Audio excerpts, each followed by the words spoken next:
राधे राधे जी, कैसे हो आप सब। तो आज हम आपको बताएंगे कि सूर्य देव को जल कैसे देना है। तो दोस्तों, हम आपको यह जानकारी देना चाहते हैं कि सूर्य देव को जल चढ़ाना कितना लाभकारी है, इसके क्या नियम हैं। यूँ तो बहुत कम लोग हैं जो सूर्य देव को जल चढ़ाने की विधि और नियम ही पता होंगे, अपनी मर्जी से सूर्य देव को जल अर्पित करते रहते हैं। इसमें यह वह जाने अनजाने कुछ ऐसी गलतियाँ कर देते हैं जिससे सूर्य देव को जल चढ़ाने से सूर्यदेव नाराज हो जाते हैं। तो हम आपको इसकी पूरी जानकारी देंगे। तो चलो जी, करते हैं स्टार्ट।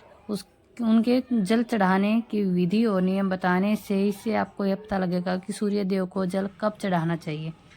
ठीक है जी। नंबर 1, कुछ लोग यह सोचते हैं कि सूर्य देव को जल चढ़ाने का समय सुबह उठकर नहा धोकर सूर्य देव को जल चढ़ा सकते हैं। फिर चाहे सुबह के 9 बज रहे हों या उससे भी ज़्यादा टाइम हुआ हो, लेकिन हम आपको बता रहे हैं कि बिल्कुल भी सही नहीं है। सूर्यदेव को जल चढ़ाने का एक निश्चित समय होता है, हमें इसी समय के हिसाब से सूर्यदेव को जल चढ़ाना चाहिए। तो सूर्य को जल चढ़ाने का सही समय सूर्योदय का समय होता है, इसलिए जब भी सूर्योदय हो तो हमें जल चढ़ाना चाहिए।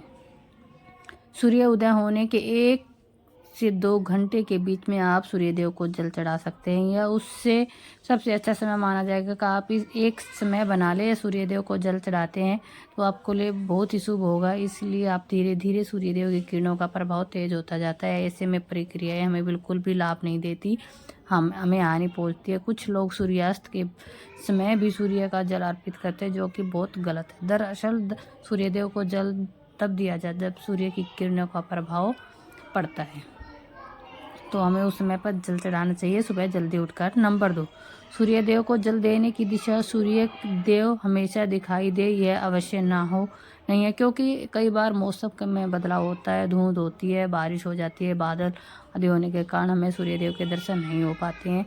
ऐसे में आप सूर्य उदय होने का समय बदलता रहता है, इसलिए आपको जल देने की प्रक्रिया छोड़नी नहीं है। यह तो हमें शुरू से भी जानते हैं कि सूर्य उदय होने का दिशा पूरा होती है, फिर चाहे अपनी आंखों से देख पाएँ या फिर ना देख पाएँ। ऐसे में आपको सूर्यदेव की देखने की स्थिति पर पूर्व दिशा की ओर मुख करके सूर्यदेव को जल अर्पित करना है।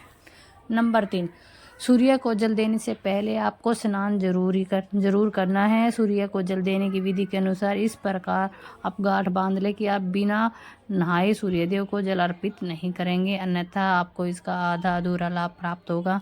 नहाने से हमारे शरीर के रोम छिद्र खुल जाते हैं और हमारे शरीर की सारी गंदगी बाहर निकल जाती है। इसलिए अगर आप बिना नहाए सूर्यदेव को जल चढ़ाते हैं तो इससे आपके लाभ को वंचित रह जाते हैं, आपको जल चढ़ाने का कोई भी लाभ प्राप्त नहीं होगा। चलो 4 नंबर बात कर लेते हैं। सूर्यदेव को जल किसी लोटे से नहीं चढ़ाना चाहिए। कुछ लोग अपने घर के किसी भी बर्तन से सूर्यदेव को जल अर्पित कर देते हैं, लेकिन विधि अनुसार यह सही नहीं है। सूर्यदेव को जल हमेशा तांबे के बर्तन से अर्पित करना चाहिए, तभी हमें इस प्रक्रिया का संपूर्ण लाभ प्राप्त होता है। इसलिए आपको बाजार से एक तांबे का लोटा लेना है और सुबह उठकर उस लोटे से शुद्ध जल भरकर सूर्यदेव को अर्पित करना है। नंबर 5, सूर्य के जल में क्या डालें। आप तांबे के लोटे में शुद्ध जल के साथ साथ कुछ और चीज़ें भी इसमें डाल सकते हैं। जैसे सूर्यदेव आपसे प्रसन्न होंगे, आपको धार्मिक दृष्टि से माने जाए तो उसमें चावल के कुछ दाने या फूल डालकर सूर्य देव को जल का महत्व अधिक बढ़ जाती है।